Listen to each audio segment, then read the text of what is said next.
BetMGM, the official sports betting partner of the Washington Nationals, invites you to catch hoops and hockey action at the BetMGM Sportsbook at Nationals Park.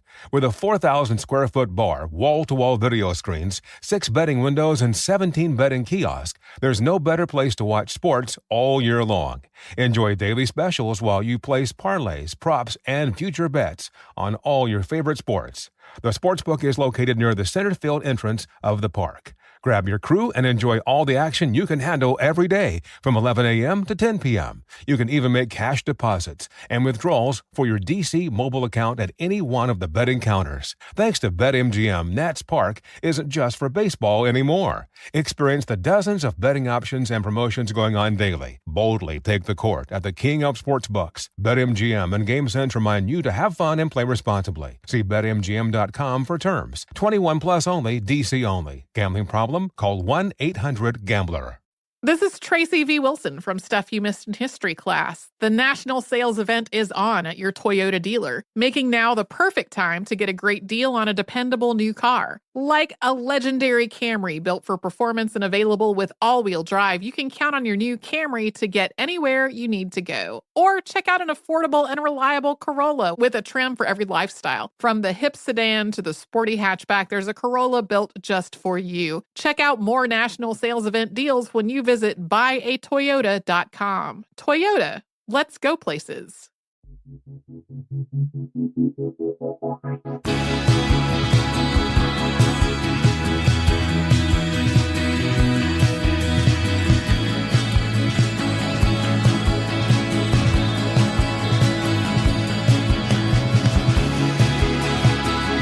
You're listening to 100 Words or Less with Ray Harkins. What is happening, everybody? How are you doing today? I'm doing good. It's raining like crazy here in Southern California, but that's a dumb way to start the podcast. Talking about weather, like how boring is that? Anyways, you are here because you want to hear discussions with people who are involved in independent music, because that is what we do here on a weekly basis. And if this is your first time here, welcome. You've got like 600 some odd episodes. I mean, almost. I'm exaggerating. We're at like episode, 591, I think this is. So you got about 500 previous conversations. You have to listen to every single, obviously I'm just joking. But I am very happy to welcome Connor McAuliffe. And I'm totally butchering his last name because I've never said it out loud, and I apologize. But Connor, he plays in 2 amazing bands. He plays in Magnitude, which is an awesome straight edge hardcore band from the North Carolina area, Charlotte, if I'm not mistaken. But Magnitude is a band that, like, once they hit the streets and they started to put music out, play shows and everything, I was all in. And I mentioned this in the interview, but there's certain bands every 3 to 5 years that wave the banner of straight edge and hardcore and play, classic metallic influence hardcore. And I'm here for it. I'm going to probably be like 75 years old. And, there's some new band that comes out that has a varsity font and, X's around their names. And I'm like, oh my gosh, I can't wait. Maybe that's what I'm going to sound like when I'm 75. Anyways, but Connor plays drums in Magnitude, and then he also plays drums in another incredible band that I've had the pleasure of becoming friendly with over the years. One step closer. He started playing drums with them for about maybe a year some odd ago.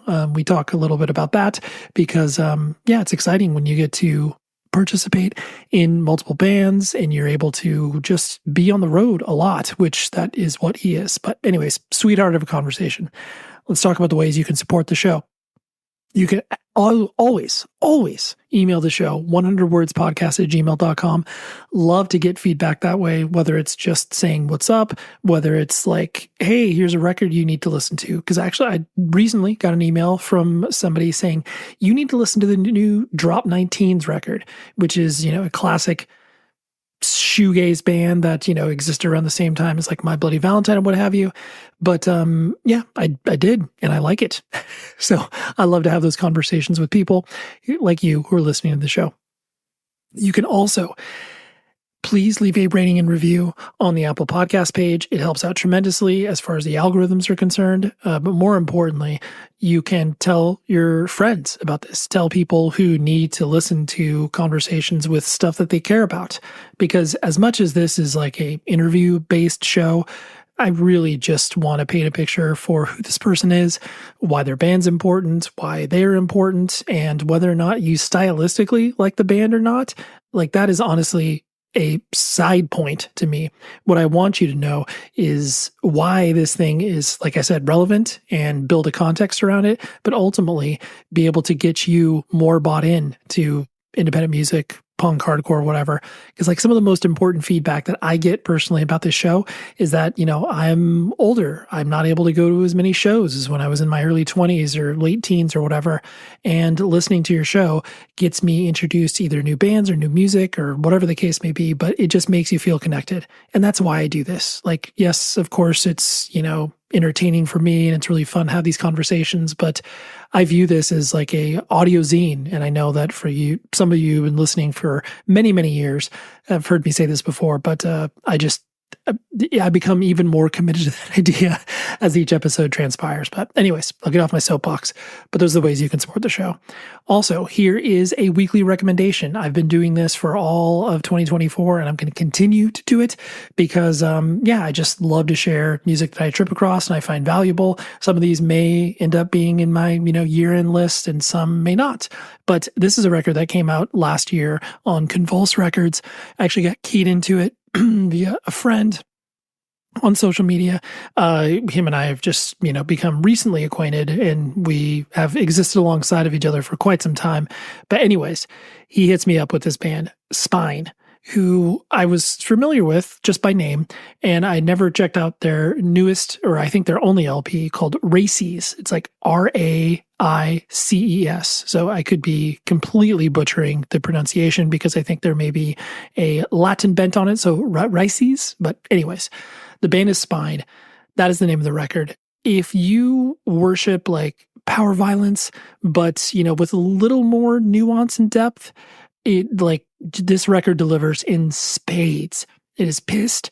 It is very straightforward.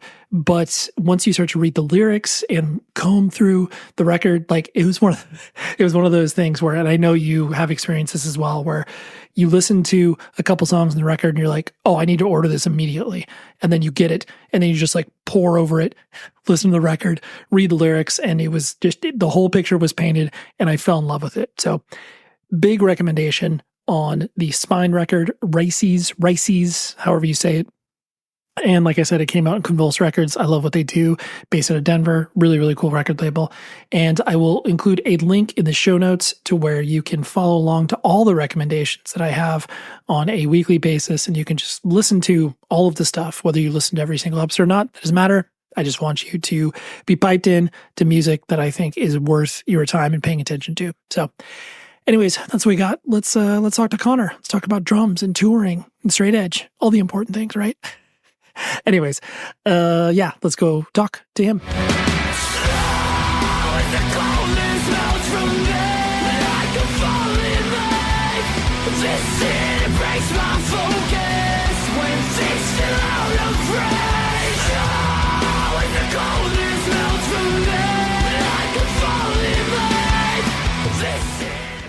I'm sure you're like this as well, where you discover a band, you get into them, and then for whatever reason, you just become slightly obsessed with them, where you're just like, oh yeah, I just love their aesthetic. I love all the merch. I love the way their, demo looks or 7-inch looks or whatever. And you just really kind of, become enamored with the band. And Magnitude was for sure like that for me, and still is, where what? Oh, no way. Dude, I was like, and honestly, I actually reflected. I was like, okay, well, prior to Magnitude, what, as a early 40s straight edge hardcore kid, I was like, all right, before this, what band really kind of captured me on that level as well? And honestly, it was Foundation. That was a band that I got obsessed with. Mm-hmm. Yeah, and I'm saying obsessed from oh my gosh, I see the torch being passed from one cool straight edge band to another straight edge band and whatever. So anyways, the point being, Magnitude was like that for me. And like I said, it wasn't just about the music, but it was like, the aesthetic, like everything you guys were kind of putting forth.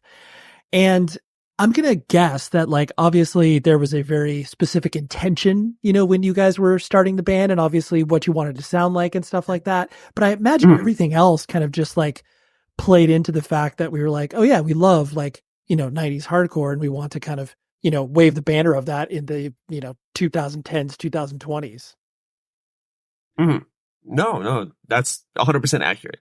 And it's also accurate what you said about how like you get enamored with the band, you could become like obsessed with them for like such like a time, you like really, really be obsessed with them. And I still do that today. I still like if I get obsessed with the band, I'll listen to it for like a month straight. I'll get really, really obsessed with it. And then but yeah, I did that a lot as a kid, and I still kind of do that today. But yeah, Magnitude definitely started out with the intention of being like, I guess, quote unquote, what we called it was like chugcore, like 90s chugcore and stuff like that. But no, we like everyone in Magnitude has actually like played in bands prior to like Magnitude forming, and we specifically wanted to like have this kind of sound. They did this sound in the 90s, and honestly, before Magnitude, I didn't even understand this the 90s like chugcore kind of music. I was like, what the fuck is this? This is not me. Like the quiet, the soft speaking parts. Yep. Like, One King Down does them a lot. And I'm like, yo, this is not me. And it took me forever to get into it. Matt, our guitarist, like actually like showed me that when we were like really little, and I was like, fuck this. And then it like grew on me. And so I was like, all right, I get it now. I totally get it now.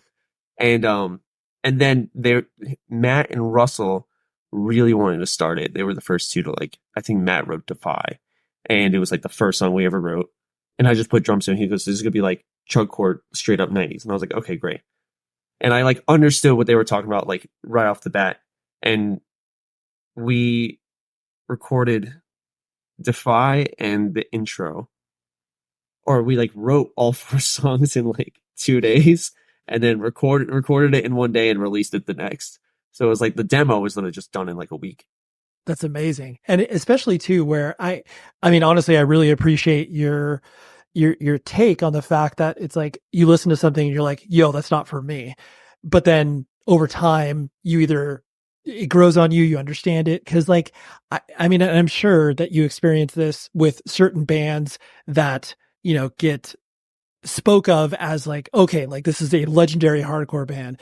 And, you listen to the recording and you're just like, this sounds like garbage cans being thrown out a hallway, which like, yeah, it doesn't sound legendary to me.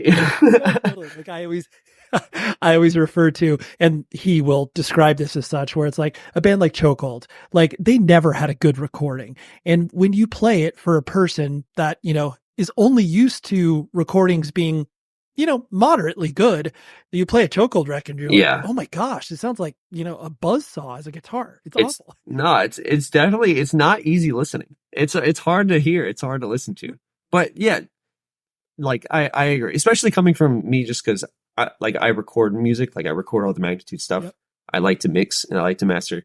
So like, yeah, I like quality. I like loud, punchy, modern like sounding mixes. So it's like really crazy going back and listening to bands like that. It's like late 80s, 90s, 2000s. And I'm like, this is tough. Totally. To listen to. Until you see live videos, you like understand the lyrics a lot more, and you're like, oh my God, the energy is 100% there. And it makes sense that recordings are that way, but there's no energy in the recording. So you can't just go off that, like right off the bat, to understand like why this band was like a legendary band. It's like videos help a lot, and a lot of people talking about like seeing them back in the day helps a lot as well. But yeah, you're right about the recordings. Yeah, for sure. And to your point as well, where it's like there are certain styles where you listen to and you can completely like almost to the year identify, where it's like, oh yeah, that's something they really did in 1998 or whatever. And you're just like, oh yeah, for sure. You're like, why did they drop this off? Like, why did this go out of the, public consciousness in regards to punk and hardcore? But it's like, oh yeah, they only did it for that period of time. Yeah, for sure. And especially with like 90s bands, I love really tight snares, like tight high pitched snap, like Snapcase, One King Down, whoever was doing it. and it was always like the double kick into the snare. I think we talk about it so often in the van, but when King Down, he just always goes like the whole song. Every time he does like a 4 count on a beat, it's at the end of it, like snare and China double kick every single time throughout the entire song. And I'm like, that's the sound of like the 90s, like them doing that all the time. That was like purposely there. Yeah. I just like you saying that, like, it just, yeah, I mean, like, that's triggering to me where I'm just like, oh yeah, like I didn't think about it like that, but absolutely. And then to your point too, where it's like, it became in vogue at one point. I mean, especially like me being from Southern California, there was a lot of bands that like aspired to that tight snare sound, and their snare drums got progressively smaller and smaller, like the piccolo snares. And it was like, yes, like, dude, you're using like a, yep, they just want the pingy loud snare. It's like a, no matter what. It's like a sniper shot where it's like ping, and you're like, oh my god, like what is that? Oh, it's a snare. It's like, calm down. Yes. Oh man, I love it. Yeah. I think it was like I think we were talking to, I was on tour with One Step Closer, and Steve Evans was at one of the shows in Pennsylvania. He just came by to watch the show, and we had a great conversation. And we got talking about him recording Snapcase, and he said they actually had the snare tuned even higher than what was on the record. And he was like, "Yo, we gotta bring it down just a little bit. It's too high." It was like a 14 by 8.5 or some crazy like specs of a snare drum, but like it was so high tuned that he was like, "All right, we gotta bring it down just a little bit." And that's what they have on the record, and it sounds like the highest tuned snare you could think of. I love that. Even at the time, it's like, oh, we gotta back it off a little bit, and then. Yeah, and I was like, no way, it was much higher than that. There's no way. You're like, that is eardrum piercing. Like, how did you even do that? That's amazing. Well, we'll nerd out a little bit more about that later, but putting the focus on you, I know, were you actually born and raised in North Carolina, or where did you come up? Yeah, I was born and raised in Charlotte. Okay, got it. Which is, you know, the cool part of North Carolina. I mean, no, not to, you know, throw shade at all the other cities that exist in, you know. No, man, I'll fucking say it. Charlotte rules. I'll always have like be defensive over Charlotte, or like I like North Carolina a lot, so defensive over North Carolina in general, I suppose. But Charlotte rocks. I love Charlotte. I love Charlotte as a city. I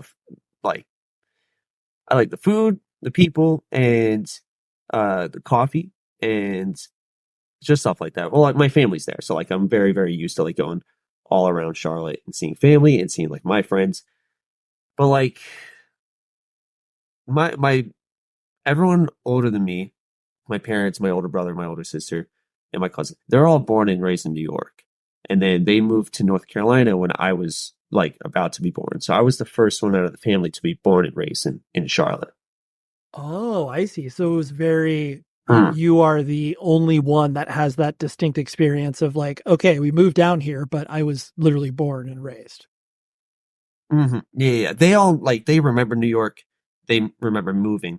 I was born and raised, and then my 2 younger brothers, obviously. So like there's 5 of us in the family. So like we were all born and raised in North Carolina, and right.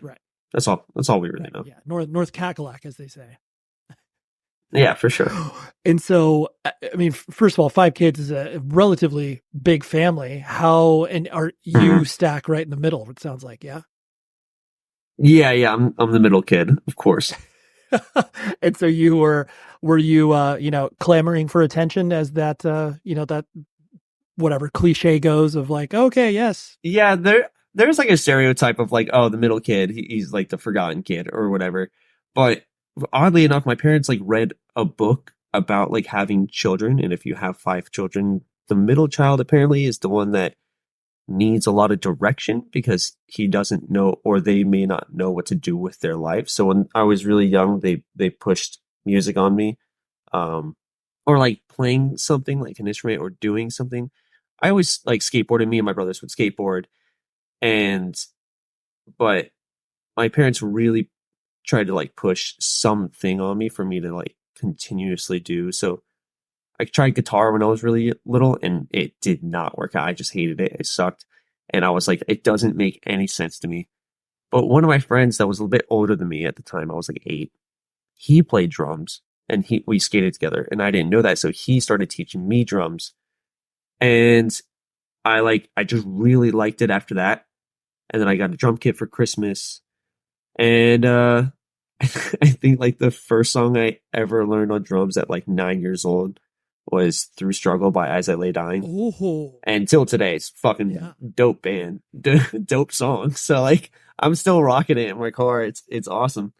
But it's just kind of a weird, like, I guess a weird thing to learn as a kid, like just starting out, like As I Lay Dying. Yeah, but I mean, it's not. I don't know. It's not I would say a easy drum to, an easy band to play drums along with. Like, I mean, you might look at. Yeah, I didn't say I played it good, but I like played it. Right, you're like, I stumbled through it. I got there. Yeah, exactly. Well, because usually it's like, you might be starting with like some simple, 4 on the floor, classic rock, like whatever, Green Day, Weezer, or something like that. But it's like, yeah. It's something, haul ass with As I Lay Dying. No, right when I bought a drum kit, I made sure I was like, Mom, Dad, you have to get me a double kick pedal as well. Really? Yeah, have to. Oh yeah, like right away. So you learned. On that, and then you scaled back, to. Yeah. I like that. And I mean, I'm going to assume as well, I mean, pushing you towards, playing an instrument or obviously having something that is a through line that you're dedicated to. Drums is probably like the least, appealing thing for parents to introduce to a house, because that's just like poorly playing As I Lay Dying songs very loudly. Yeah, they quickly realized, this sucks. Okay. The neighbors absolutely hated it, but I never heard any of that just because, they would like not tell me out of like protection or whatever. But no, I mean, we had like, since we had 5 kids, by that age, I was like, I need my own bedroom, even if it was really small. So I'd fit my drum kit in there, and I'd close the doors, and I'd try to like, soundproof it with carpet as much as I could. And yeah, I would play all the time. It was annoying, but I would only play during the day. I wasn't like an asshole about it or anything like that. But still, it's drums. It's no acoustic guitar. It's no bass or anything like that. So like, yeah, it was definitely annoying for sure. They're not getting you the V drum kit where it's like, all right, here's the electronic drums. Have fun. No, yeah, at that time they were like, this is too expensive. Here's a $500 drum set. Here's a Sunlight Just Classic. Go crazy. And I was like, all right. Yeah. And what kind of kid did you find yourself being as you were, growing up and developing a little bit of an identity as far as, I mean, it sounds like music was obviously encouraged at a pretty early age. And you were learning from your parents, but were you also learning from like your older siblings, or how did that all kind of, work? Oh yeah, for sure. I don't know. Throughout my life, I've had like such like identity crises, I guess. Not really like in the sense of like my identity as in within music, but just like high school was weird. I was like, I got to stop wearing all this black clothing. Maybe I should like get into Hollister like clothing, and then like after that was weird. I was like really I was impressionable as hell. And I don't know, I just kind of changed my style or this just because I was like, I don't know what I'm doing. I don't really know like how I should fit in or so and so forth. I definitely was just like a trend follower. But in regards to like developing as a kid within music, my sister's a bit older than me. She's like 32. And she's the one that really got me into music.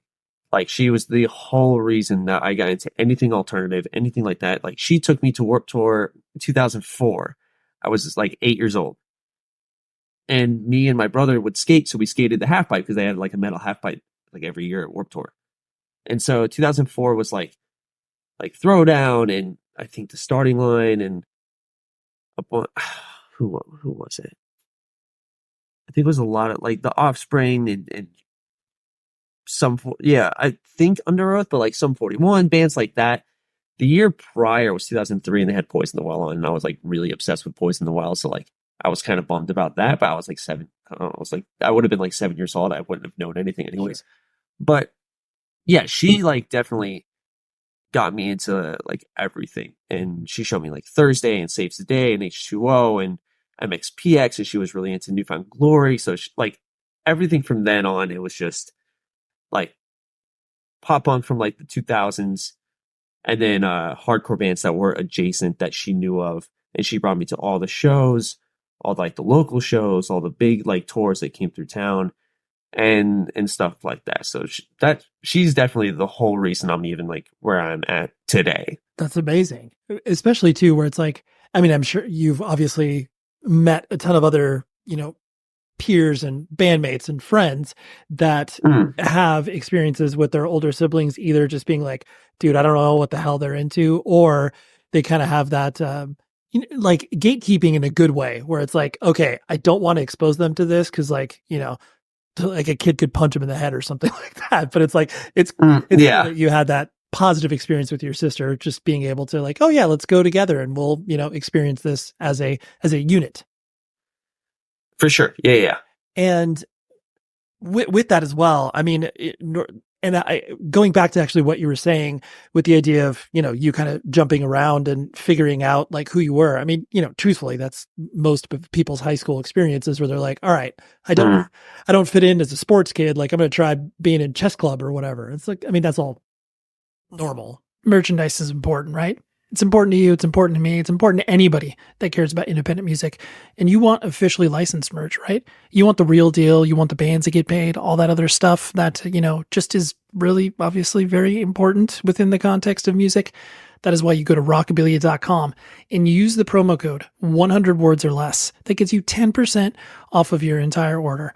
They may or may not have a Valentine's Day sale going on right now. And obviously until Valentine's Day, that gets you a little bit higher discount. But that's neither here nor there. Regardless, you need to go to rockabilia.com, check out all of the rad stuff they have, whether you're into Iron Maiden, Kiss, Metallica, all of those awesome bands, like from multiple genres. I don't care what you're into, you're going to be able to find something from rockabilia.com. Independently owned business, ships straight from the Midwest in the Minneapolis area, and it gets to you very fast. Amazing customer service. I've ordered from them multiple times and I cannot recommend them enough. So please support bands, please support Rockabilia, and you can support the show by using the promo code 100 words or less. It gets you 10% off of your entire order.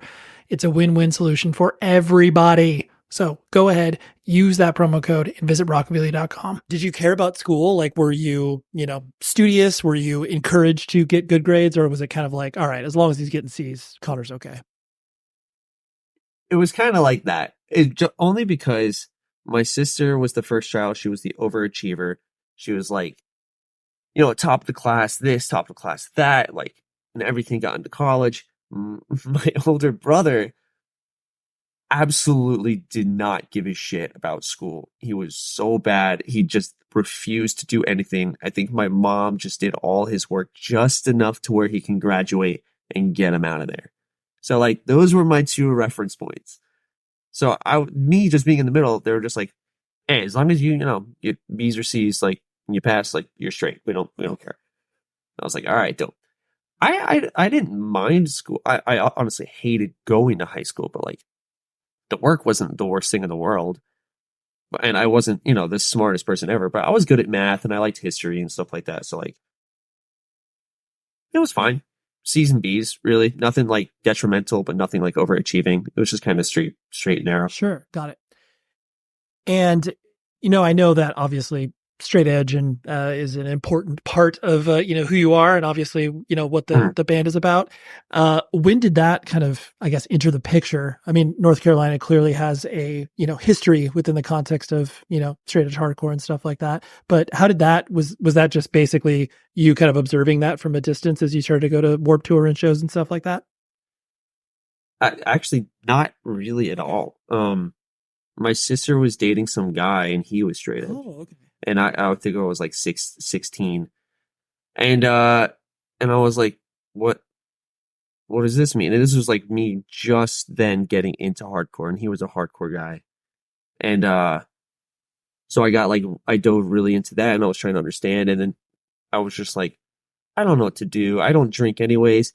so on and so forth. And I wanted to be like part of something, but I was like, I don't want to be part of this or that. I don't even know like what I was truly thinking, but I just remember him saying, you should be straight edge.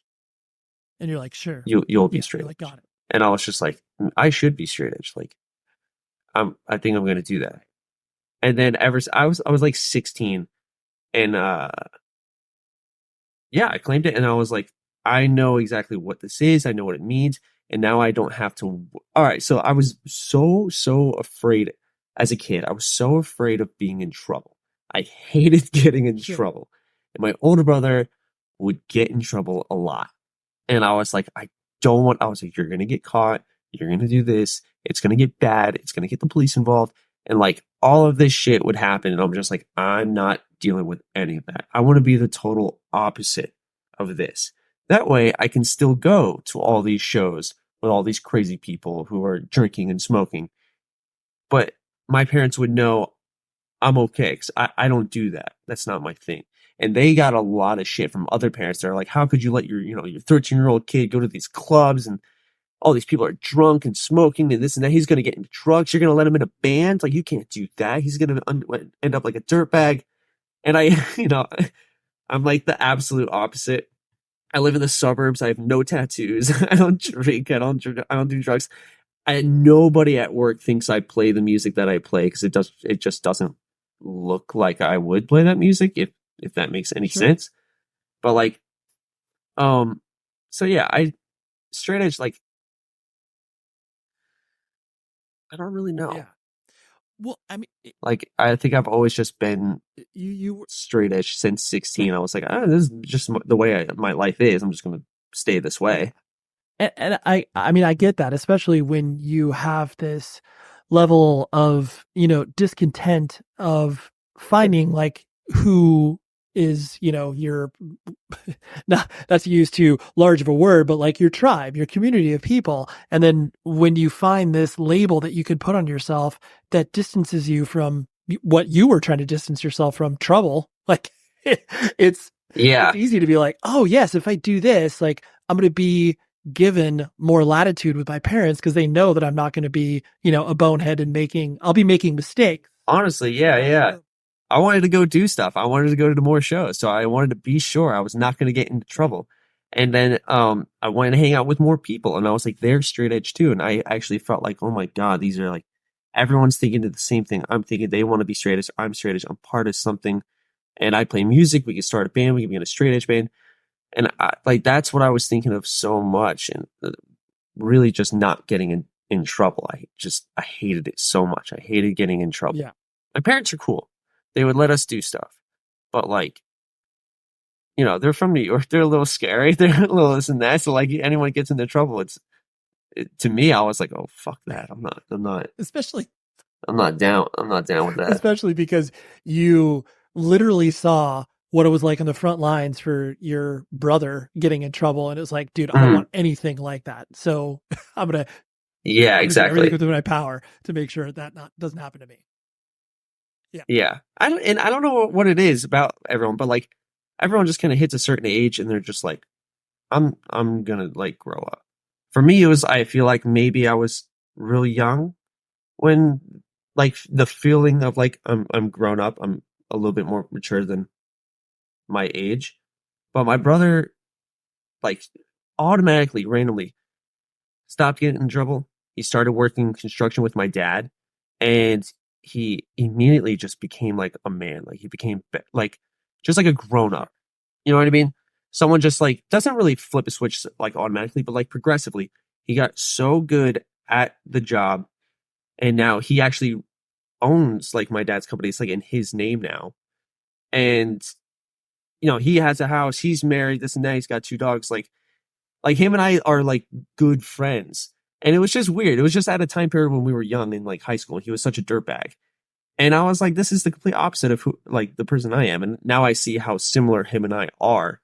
And it's just like, oh, you shouldn't have gotten in that much trouble in the first place. To be honest, it was just weird. Like, Jesus fucking Christ, it's not that big of a deal. But it's all, it's all in Yeah, retrospect. of course, right. And you can look at that and be thankful that even though you were taking two paths, that those paths would eventually converge, and you'd be like, oh yeah, like it's good. You're responsible now, and that's great. Yeah. The so as you started to play drums and obviously be active in music and going to shows and stuff like that, were you immediately enamored with the idea of playing in a band, or did you have to kind of work your way up to that? I definitely wanted to play in a band. And at first my parents signed me up for this school of rock thing, Sure. where it was like a program where like these like music teachers would like get all their students together and say, we should let's form a band. What kind of band do you guys want to be? Let's do like 80s covers. Let's do 80s rock covers or metal covers. And immediately I was real into like metal at the time. I was like 11. And I was like, yeah, metal band. And they're like, yeah, like Black Sabbath. And I was like, oh no.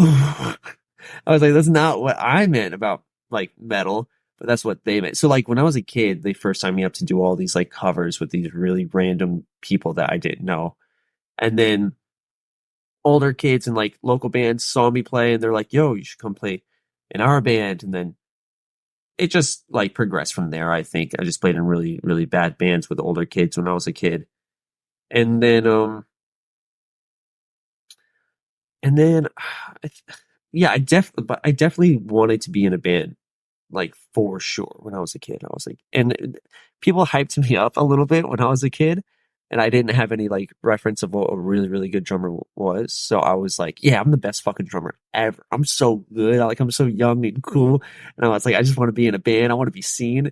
And then, like slowly I would see like really, really good drummers. And I'm like, I'm not shit. You're like, I'm not anything like I'm not shit. I got humbled so hard. Yeah.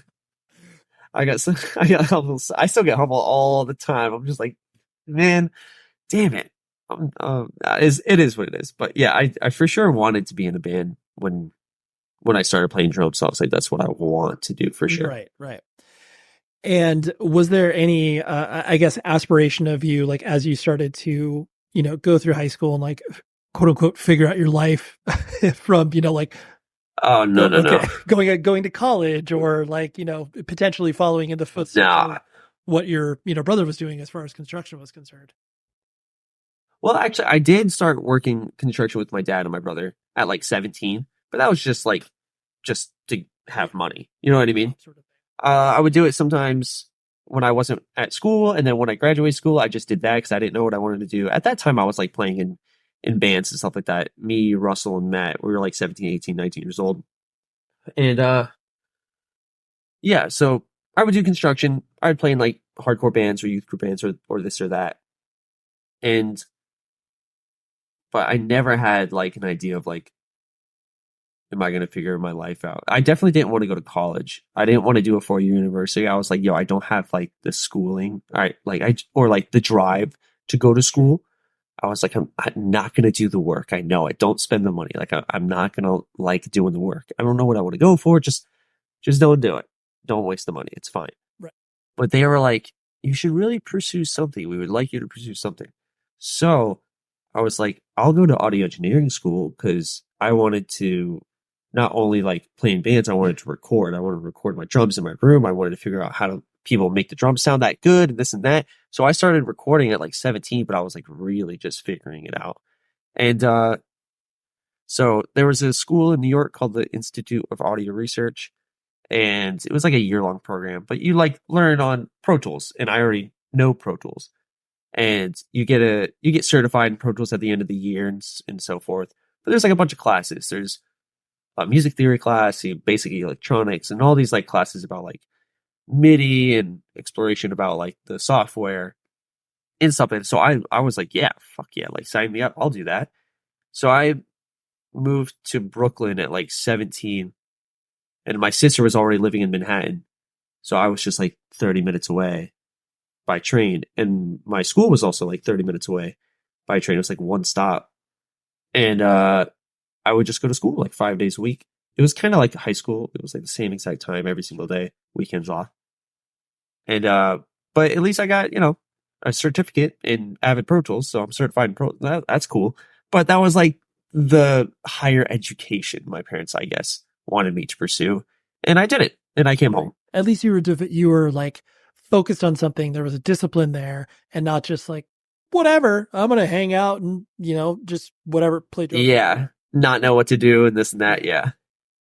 So I'm gonna guess that the first bands that you played in were absolutely terrible. But who were you trying to like rip off and or like play shows with, and what were you kind of trying to do with some of the first bands that you played in?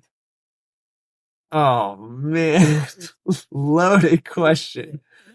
Fair, the reason I asked that is not to embarrass people. It's more so the fact that everybody starts somewhere, and usually the band name that you give is like people can identify what the band sounds like immediately.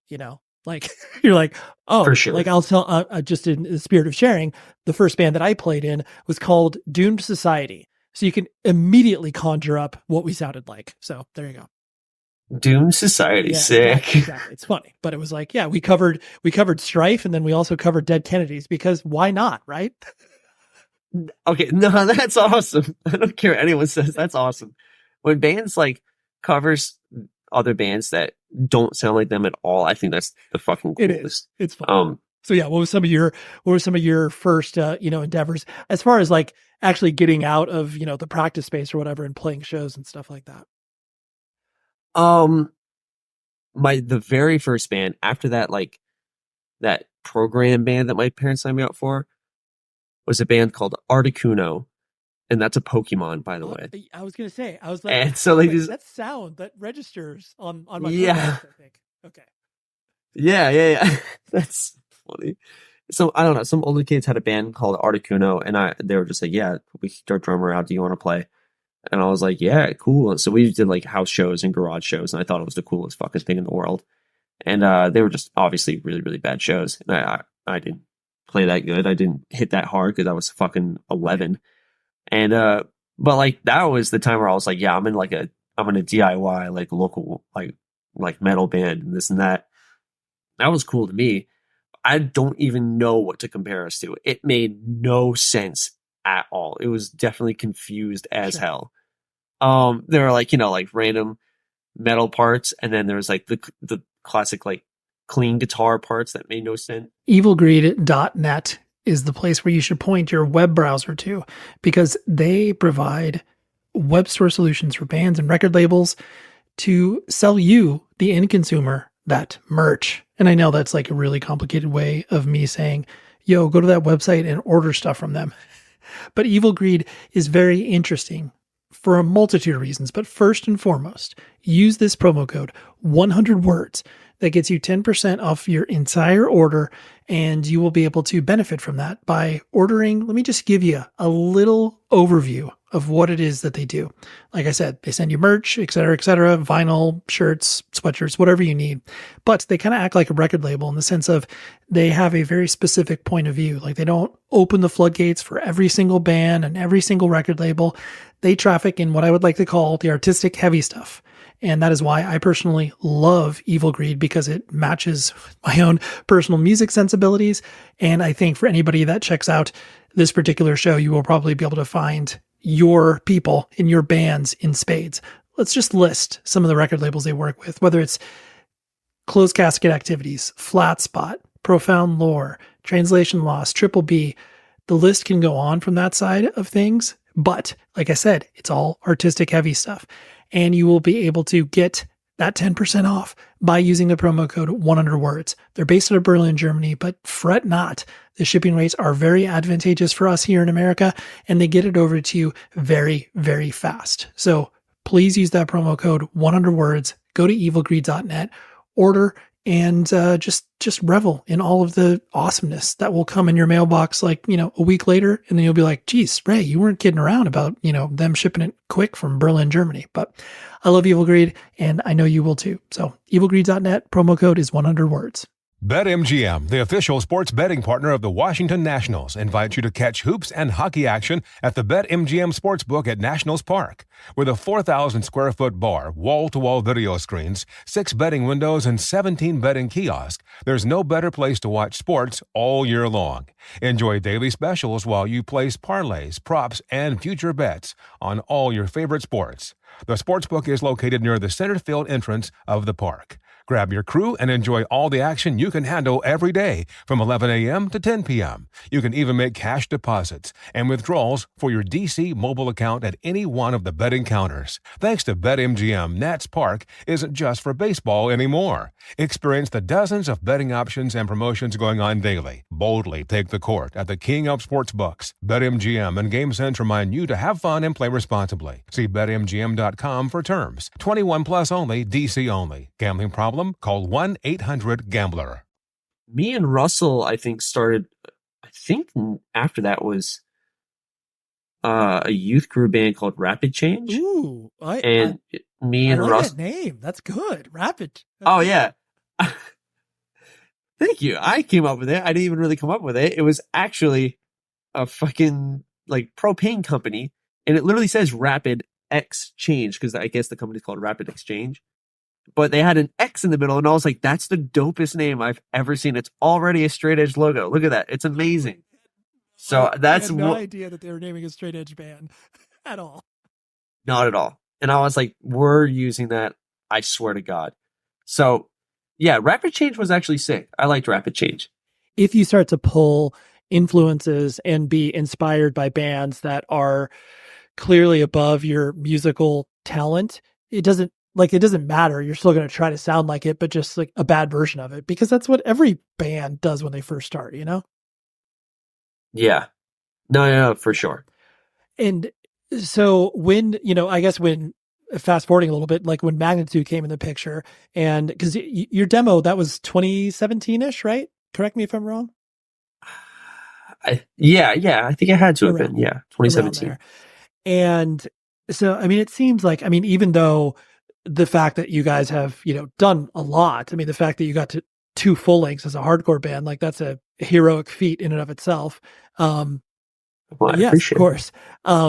Did you, I guess, notice people paying attention to you guys, like sort of outside of your, circle of friends and your scene? Like, was that around the demo, or was it around like when you guys started to work with Triple B and stuff like that? No, pretty much right off the bat, we got some traction because a lot of our friends are like not in the state of North Carolina. Like we have a lot of friends in South Florida. We had a lot of friends in Philly. I had friends in New York and in Atlanta. So like right off the bat, when we put the demo out, they kind of like rode hard for us. And I was like, oh, that's awesome. Like they fuck with the demo and it's cool. And we're all friends in this band. Like it's all North Carolina kids.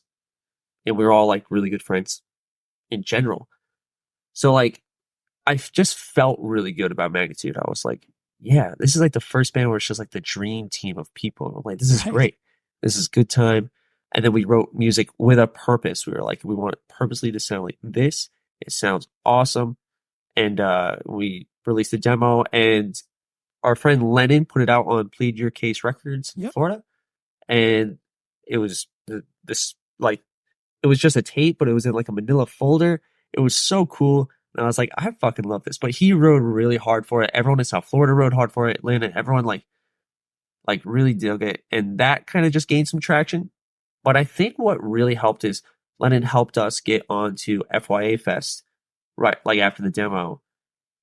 And then by FYA Fest, we had released a 7-inch, and which was also on Plead Your Case Records first. So like we had a demo and the 7-inch, and then we played FYA, and that kind of just like, oh, people see like them singing along and moshing like crazy. So I was like, this is the best feeling in the world. I've never had a band where people would sing along to. Like I've never been in a band where people knew the lyrics or gave a fucking shit. So it was really awesome to see that. And I was like, this might go somewhere. This might actually, people might like this, like for real. So I was super pumped on that. And then I think Sam came and talked to us at United Blood Fest. And that was the first time we met Sam. He was like, let's do a record. And we were like, fuck yeah. sounds great. Yeah, perfect. And like, hell yeah, we want to be on Triple B Records. Are you fucking kidding me? So it was great. And then he repressed the 7-inch, and it just got, more and more traction and stuff like that. Right. But I really, yeah. I like.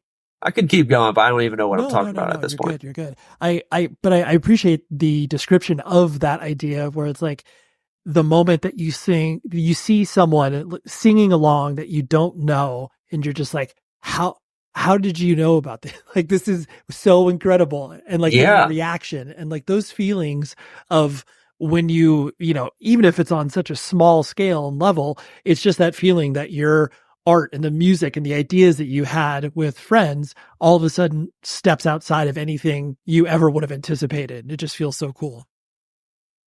No, yeah. And I mean, we had people singing along to like at the very first show. And I was like, how'd you even know the lyrics? So I was like, this is the first show ever. Like, it was really, really cool. I liked that aspect of it a lot. But that's definitely what made me think this might like go somewhere. Even if it's not like the biggest thing in the world, it might go a little bit further than any of my other kids. And did you, the idea of, whatever, going down to Florida and touring and playing shows and stuff like that. I mean, I know touring is a big part of your life now. Had you always wanted to tour and had that goal, or was that just something that you knew came along with playing a band? I think it's just something I knew that came along with it. Honestly, like, yeah, it's like anytime I think about, we're going to do a tour. Yeah, I get excited. I get pumped and whatnot. But it's never been a thing of like, this is what I want to do. I'm down for it. I'm down for the everything, the equipment, the travel. That's never been a thing in my head. It's just kind of like, this is what this is what you do. You tour and whatnot. So I guess I just go along with the flow. If someone wants to book a tour, I'm like, yeah, sure. Right. Whatever. You're like, sounds cool. Yeah. I'm like, yeah, we should tour. It sounds like a good idea. And then I like hope someone else takes care of all the rest, because I'm just like, I don't know how to book a tour. I'm just hoping someone else does it. Right. That was actually going to be my next question, just because it does. I mean, even though, hardcore is as popular as it ever has been in the history of its, its young lifespan, there's that idea that, once you get to play in front of people and get paid, $150 to play a show, you start to have to think about like, what does this mean from a, business perspective and stuff like that. So it sounds like you like to keep yourself not removed where you just like don't care about it, because clearly you care, but do you try to stay as much of away from it as possible, or do you like to, be a little bit more informed than that? Oh no, I'm very involved when it comes to touring. I feel like I misinterpreted that a little bit, but no, like in terms of like booking the tour, like contacting people and doing this and that, I don't know how to do any of that. So like any tour we've been on, like someone else kind of did that for us. Or maybe it was Russell, or maybe it was so-and-so, or Lennon. If we were like touring with EcoStrike at the time, like Lennon put it together. You know what I mean? Yep. But in terms of like the business side, I guess you could say, of it, like I'll deal with all the money. I'll deal with all like the merch, and I'll even sell the merch. I'll deal with paying the merch companies and the gas. I like the van's always in my name. A lot of this, like I guess the responsibilities of like touring, I like to handle, and it just keeps if I don't know what's going on, I'm not comfortable, and I'm like, are we losing money? Are we making money? Are we super, super in debt? Is someone lying to me? I don't know. So like, I just want to do it myself, just so I'm like, this is the deal, everyone. This is how much money we have. This is their guarantee. This is what, every single day. I like doing that stuff. So like, even this past tour that I just got home from, like I was TM for that. Any of the Magnitude tours, I kind of like settled. I wasn't really doing TM duties because there's not much to do when it's just like a hardcore band, I suppose. But I would settle at the end of the night. I would cash checks. I have a bank account just for the band and stuff like that. So I'm hands on when it comes to touring, but not when it comes to booking. Right. I'm very, very just, I don't know what to do. about Yeah, booking. no, and that's fair, and that I mean, and that's definitely what I was meaning more on the business side of things, where it's just like, yes, I know I am comfortable in dealing with Excel spreadsheets of our merch and how much we made and stuff like that, versus some people are just like, dude, I don't want to have anything to do with that because I'm terrible at it. Yeah, no, I love the Excel spreadsheets. That's my shit. I love that. I want new algorithms. I want to know this and that. I love using Square. Oh, sure. I love being able to see like, because I work in a cafe, so like I'm very used to Square as a point of sale, so I know it really well. I know how to operate it. I know how to like do everything. So I love using Square for merch, and I show everybody. I'm like, this is how you do this. This is how if Russell wants to sell merch, or if someone else Burke wants to sell merch, I'm like, this is where you see your tips. This is everything through credit card, so on and so forth. And then I'll deposit it into the band's bank account, and I'll just be like, this is how much money you have. Do you guys want like $1,000? Do you need this or that? Or whatever have you. But Yeah, yeah. no, that's cool. That's great, because it does, especially as you become like, literally getting a bank account for the band, like all these things that you don't ever really consider until you're confronted with the idea, where it's like, geez, I have $1,000. Like I can't put it in my own bank account. Like what the hell do we do with this? But it's like just learning those things of how to, operate in a band on a more professional level, even though you're not like doing this to, make money. It's just like, well, the fact that we did, like, that's sick. That's great. We'll keep doing it. Exactly. The fact that we did is just like that really rocks, because this maybe like we did the longest tour we've ever done before. Which was actually we toured with Knocked Loose and Gatecreeper and Karma in 2021. It was like the longest tour we've ever done before. It was like 5 weeks. And we were like, oh man, so we got to get really set up. We got to do this and that. And I was like, all right. So like, yeah, we came home with like some money enough to like maybe pay our bills at the end, because like it was longer than a month. And I was like, as a band, I think our overview is, if we can make enough to pay our rent, then yes, we can go on tour. Like that's really it. We're just like, yo, if we make enough personally to where all the like the merch bill is paid, the van is paid, everything's paid. After that, if we can just pay our rent or pay our bills, then I'm comfortable touring. It's not like we're really profiting, you know what I mean? Right. And on that tip too, like when you first started to, experience the touring lifestyle, especially when you go over to Europe, because I know you guys have done that a decent amount, how different is it over there for you? I mean, I know generically speaking, obviously Europe takes care of bands, relatively well. They'll, give you your, yeah, it's awesome. Your vegan stew. They're awesome. Vegan stew, and we'll hook you up with a place to stay. So they're vegan stew. Yeah, we call it the vegan slop. Just big old stew slop. You yeah. Want broiled eggplant in there? I guess. I don't know. Sure. It was awesome. Like, yeah, I guess our first experience going over there was actually kind of crazy. It was the Triple B Takeover tour. And so it was like 4 or 5 US bands. And so instead of getting multiple vans, Sam teamed up with Monster Energy, and they got a tour bus, like a 20-person bus.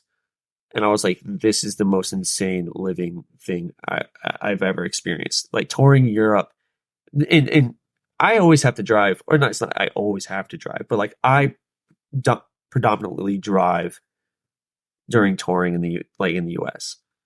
So when I realized I don't have to drive and I just get to sleep and wake up in a new country, I was like, this is the greatest thing in the world. I love this so much. Like, I never want to like not do this. But yeah, touring over there, like even without, because we toured with One Step Closer in Europe as well. So like it was just a van and trailer. But they still cater to us like really, really, really well. And they, put us up in hostels or have accommodation for us or whatever have you. But it's definitely different than the US, that's for sure. They actually somewhat care about the bands that come over here as opposed to like just yeah for yourself over here in the States. Yeah. Yeah. And I think it's just because I don't know, I think geography just has a part to play in it. The United States is just so big that you can drive in the same state and cross 3 time zones and like that one state could be the size of Germany. Like Texas is like the size of Germany. It's just like, It's difficult to comprehend. it's not like, yeah, if a band, like a hardcore band from Europe comes to the US and tries to tour the whole US, it's like, not everyone is going to care as much as if someone went to Europe, maybe in my opinion, because like it's such a giant country. It's like you're touring so much, like there's so much land, there's so many places to hit. It's like, I don't know if they've heard of my band. It's like, even my band, I'm just like, I don't know if we're going to do well here. I have no idea. Most, like sometimes first time we played Nashville, it was like 10, like maybe 10 people. And then the first time we ever played Germany, there was maybe 9 people. And I was like, oh man, this is rough. Like, but even though there were 9 people at the show in Germany, they still catered to us, all of us. And most of us were vegan. So like, I mean, Germany does vegan food very well over there. They always like cater. So like, even though there was only 9 people, they had a huge spread for us and they had green rooms and everything. And I was like, man, what the fuck? Like, we wouldn't do this over there. That's over here. This is crazy. You're lucky if you get a case of water, dog. Like that's yeah. Like, can we give it a water? Yeah, exactly. And now that you've experienced, because I mean, when did you actually start playing drums in One Step Closer? Is that like, forgive me for my ignorance, but like, is that a permanent thing that you're playing with them, or is that basically you're just, kind of filling in stuff as they figure things out? No, you're fine. Yeah, a lot of people have had the same exact question because it seemed just like randomly I started playing with them, and then that was that. There's no real announcement. There's no real anything like that. Well, especially because you're friends. The start of like that. I mean, it makes sense when you're just like, oh yeah, like they've toured together, they're friends, like, like Connor's just filling in or whatever. So anyways, yeah. Exactly. Yeah. That also makes sense. So, last year, the end of last year, I started to do merch for, I still want to do merch, but I started doing merch for a few bands, and One Step Closer was on tour with Angel Dust and Movements. And so I did merch for One Step Closer, and I was just going to be their guy. Like, I was just going to be their merch guy. The following, 2 months, the beginning of this year, actually, 2023, in January, they had a 10-day headlining tour, and then immediately a Southeast Asian, Japan, and Australian tour. And then, a month later, they did, a Silverstein tour. But right at the beginning of January, their drummer had quit. And they were like, oh, fuck. What do we do? And obviously they were just like, hey, Connor, can you fill in? And I was like, yeah, sure. I already, I know the songs. I love One Step Closer. I toured with them in Europe. I know all their stuff. And I already tour with them because I was doing merch for them anyway. So I was going to be on the tour anyways. So I was like, yeah, I'll fill in. Of course. So we did the headlining tour. And then they bought my ticket for Japan and Southeast Asia and put me on the names. And I was like, holy shit. And this is all super random. This is 2 weeks notice. Oh, you're touring for a month and a half all over the world. I was like, oh shit. Okay, cool. So yeah, that kind of just randomly happened. And then we did the Silverstein tour.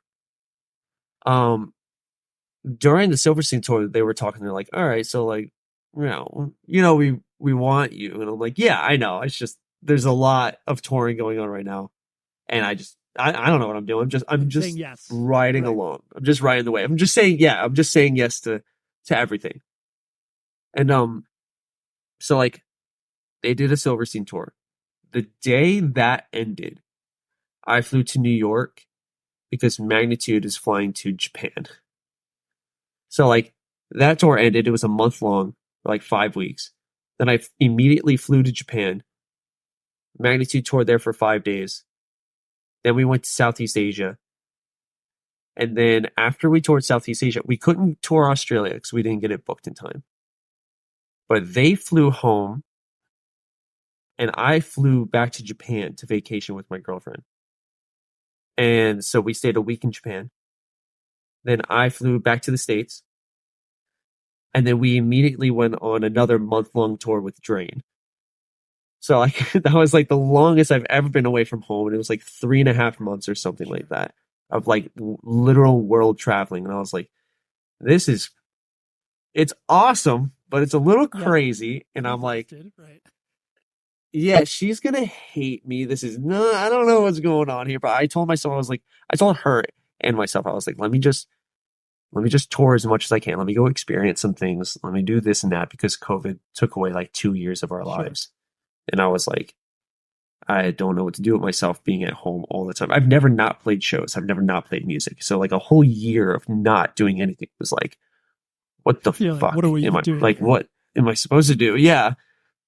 So I really took advantage of this entire year. So like now that the year is coming to a close, I think I've been away from home more than I've been home. Like I think I've been away for like 260 days out of 364 or whatever. And, which is kind of crazy, but I still don't feel like it's been that much touring. Maybe just because it's with two different bands and I'm playing two different styles of music. Or, yeah, you know what I mean? For sure. And that was actually, I was going to ask you, just because you've had this experience of like, I mean, Magnitude is clearly like you're influencing the song structures, you're, really in the weeds with that. Whereas One Step Closer, like you are a literal fan that is filling in and hanging out with your friends and playing music straight up that you didn't. Straight up. Yeah. So, and then also to your point, you're playing much larger venues. You're playing to people who really have no idea, like they know generically speaking what hardcore is, but like not in the way that, you or I know it. But yeah. Like with both of those experiences, like is there surprises that you saw when you were playing with One Step Closer, or vice versa? Like, oh, I'll be able to take what I learned from this and be able to apply it towards Magnitude.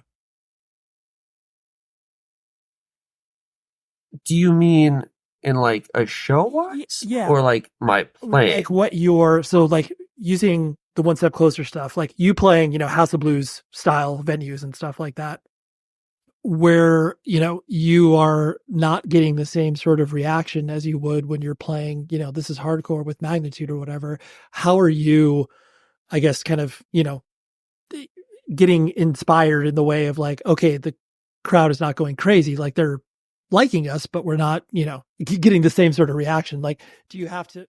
Yeah, it's a difference there. That's definitely, it definitely sucks. I'll be honest. Like, there's nothing weirder than playing on a drum riser, like playing hardcore songs on a drum riser, looking at a crowd that's literally not singing along. And I'm like, that's so hard to like get into, because even I'm playing drums and I'm singing along. I'm like, I love these songs. I'm going crazy.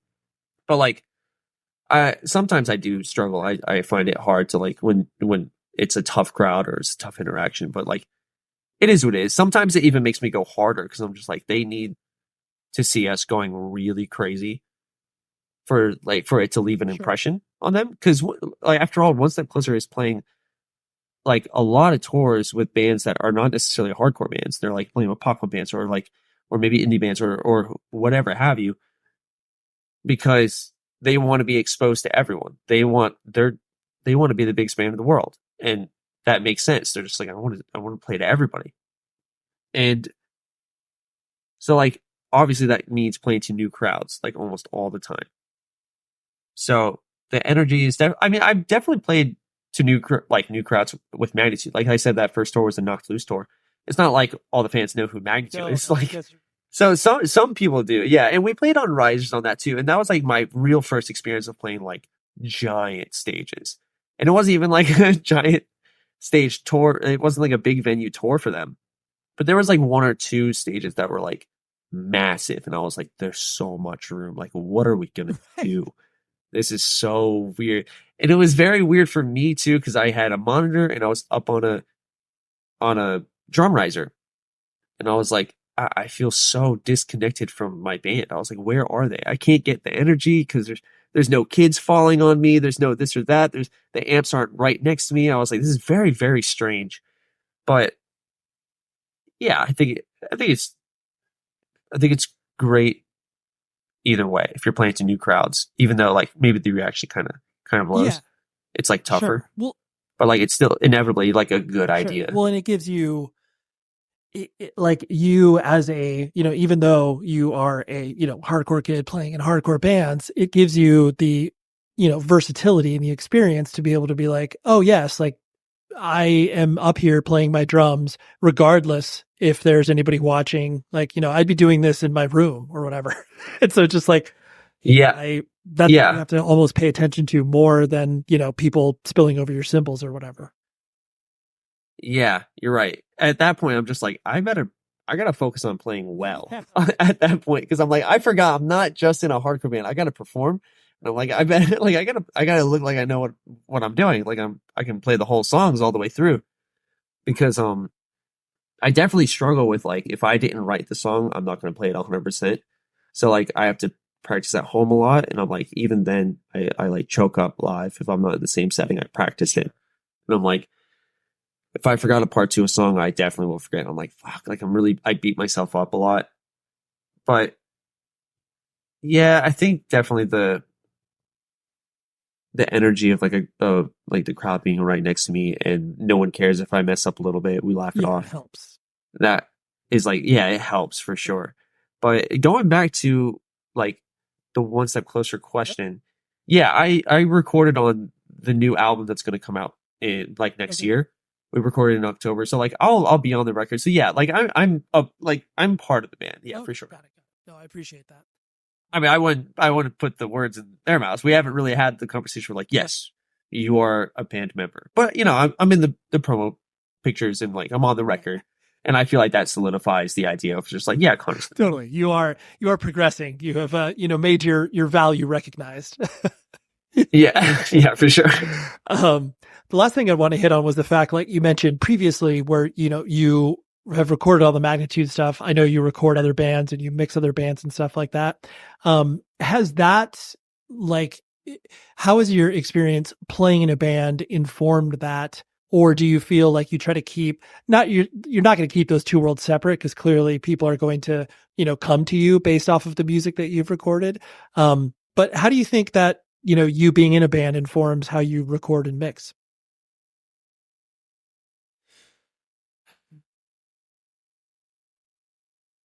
I've definitely noticed that when I watch a band and the drummer doesn't hit hard enough, obviously this is going to be a biased question because I'm a drummer.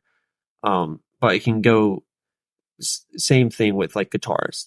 They'll notice if someone doesn't pick hard enough, like you need to be a strong picker. And same with the drummer, you have to be a hard hitter. And I'll definitely take that with recording as well. If someone like they want you to be hard and consistent with every hit you do, it has to be heard. And like I would notice live, if especially at hardcore shows, because the drums aren't always mic'd up. If they're not hitting hard enough, I can't hear any of the drums behind the guitars. It sounds like a heavy breakdown, and I don't know where the snare is, and I'm just like, man, I want it to crack. I want to hear it so bad, but I don't. And I'm like, yo, just hit it so hard. So like I really started to like hit my drums like hard as hell, no matter what. And like every fill, everything, like I'm just hitting hard as shit. And that definitely helps with recording as well. So like I'll record myself for all the Magnitude stuff, and I'm just like making sure I'm not like being really sloppy, especially with editing. Like I'll edit the drums and I'll be like, okay, that sounds like shit. I didn't play it hard. Or mixing, I'm just like, well, I can't mix this because like I didn't fucking hit the toms the right way. Like there's too much cymbal bleed. I didn't hit the shit that hard. So that's, I think, something that I've noticed about myself, I guess. Yeah. And that's to your point, that's going to help you from the tracking side of things. Like you know what will get a good performance on record, and that will obviously help a live performance as well. So it's like those, it benefits each other. There you have it. Please listen to Magnitude and One Step Closer if you haven't. Massive appreciation to Connor for coming on the show, and shout out to mutual friend and friend of the pod, Colin, who is a great individual. He's behind LTB Fest and he manages bands and just a great dude in general. So yeah, big shout out to him for making the connect and pulling this together. Next week, I have a friend who I've like given him no choice but to be my friend, but I'm obsessed with his record label. And he actually was kind enough many, many moons ago to send me a care package. And it did not get lost on me because it was one of those bands or one of those labels that I just became obsessed with over the past, probably say 2.5 years is where I really felt like he has blossomed. But his name is Jonathan Gonzalez, and he runs a label called Sunday Drive Records. So that's what we have next week. And until then, please be safe, everybody.